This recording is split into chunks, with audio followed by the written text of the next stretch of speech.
She started this game 0 for 5. First time he's ever done that in his career. Mahomes, meanwhile, being Mahomes, little rollout, finds Tyreek Hill. Chiefs take a 7-0 lead. First play of the second quarter, it's 2nd and goal for KC. Mahomes, he flipped that to Kelsey so fast you barely saw it. 14-0 lead there is 14-9 at the half. Third quarter, though, Saints responding. Brees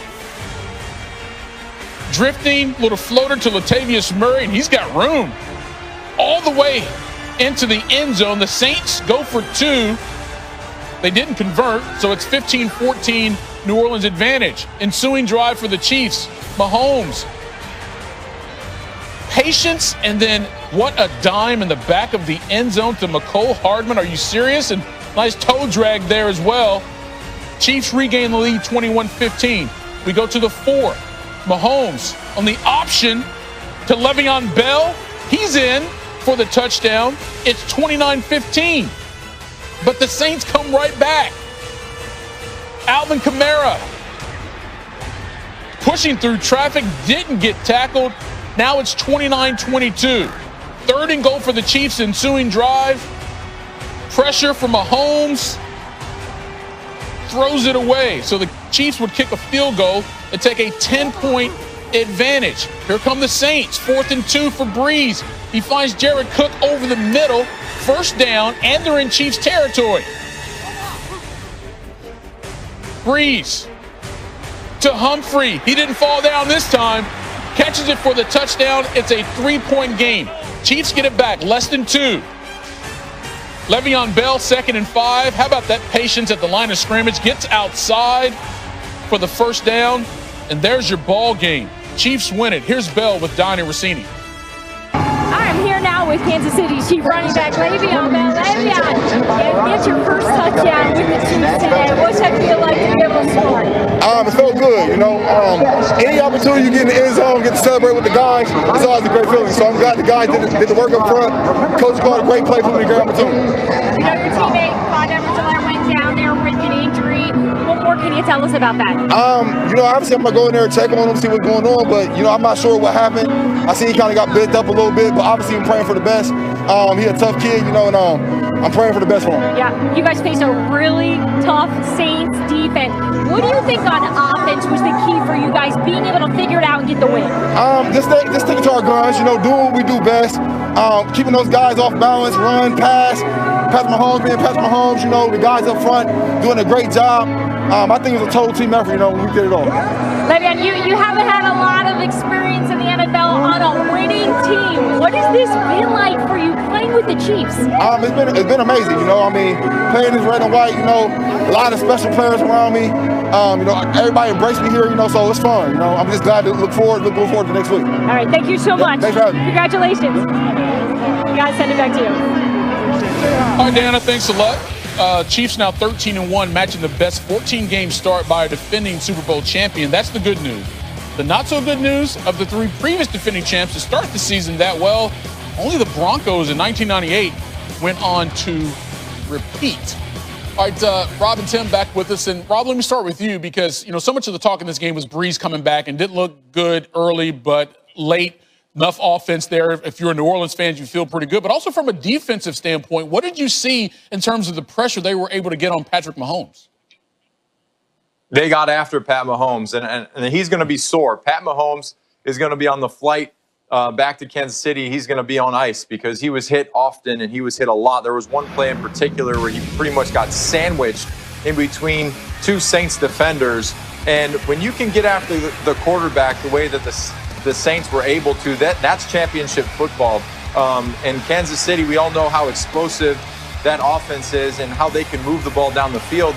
They had some hiccups in this game, and that was because their offensive line was letting that Saints front get after Pat Mahomes. And when you can get after the quarterback, I don't care who you are, if you're getting hit, it affects you. So the Saints need to continue to do that. I know offensively they had some injuries, and offensively with the receiving core, especially losing Michael Thomas, losing some guys during this game, they're going to need to get healthy and healthy fast.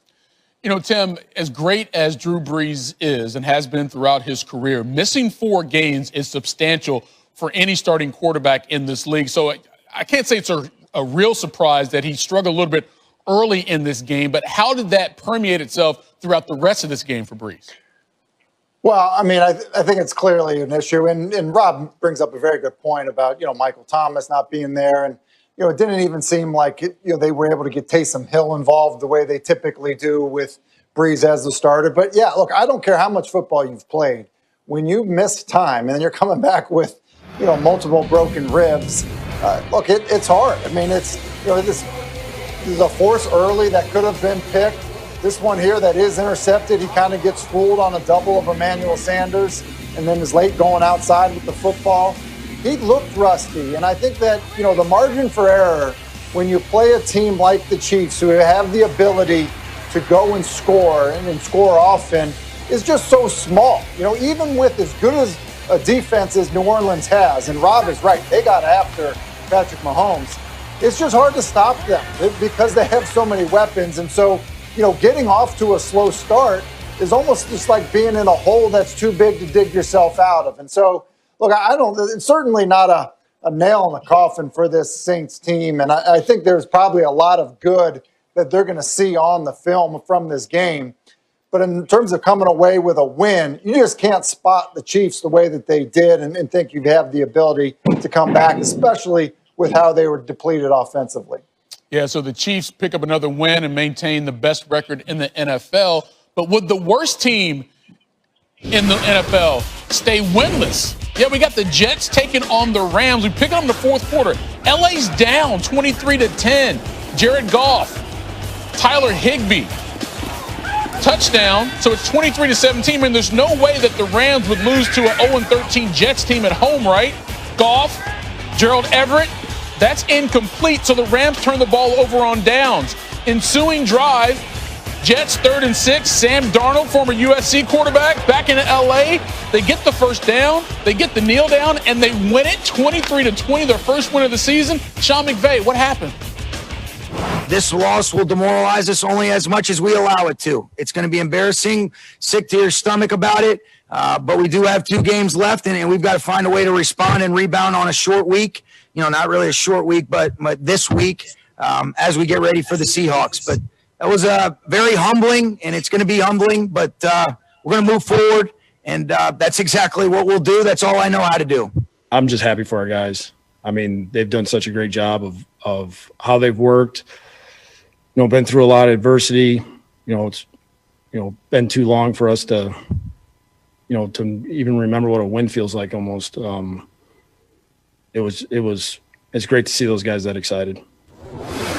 All right, so the Jets finally get that elusive W. They are the third 0-13 team to earn their first win against an opponent with a winning record. The last time it happened was in 2011. The 0-13 Colts beat the Titans. But don't be too mad, Jets fans. The Colts team still went on to have the league's worst record and earn the top pick in the following draft.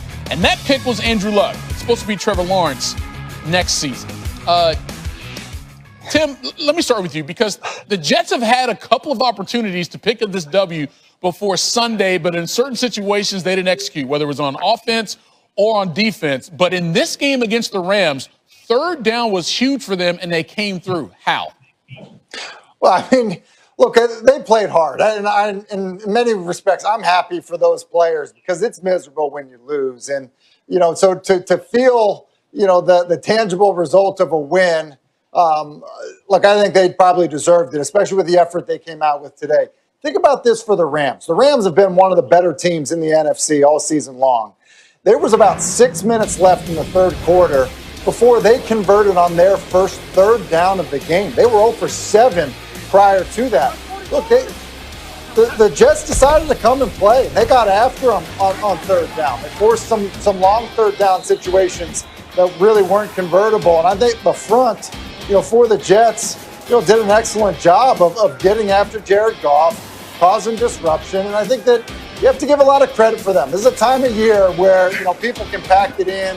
There are opportunities to be distracted by other things going on in your life. But it's probably a combination of things with the Rams not ready. Maybe they were distracted, but the Jets did an excellent job on 3rd down, and it really was a big difference in the football game. Hey, Rob, I'm going to bring up something from your past that I'm sure you try to not think about all the time. 2007, Dolphins, that team went 1-15. We just heard Adam Gase say he's just happy for his guys, and nobody wants to be on a team that goes winless. What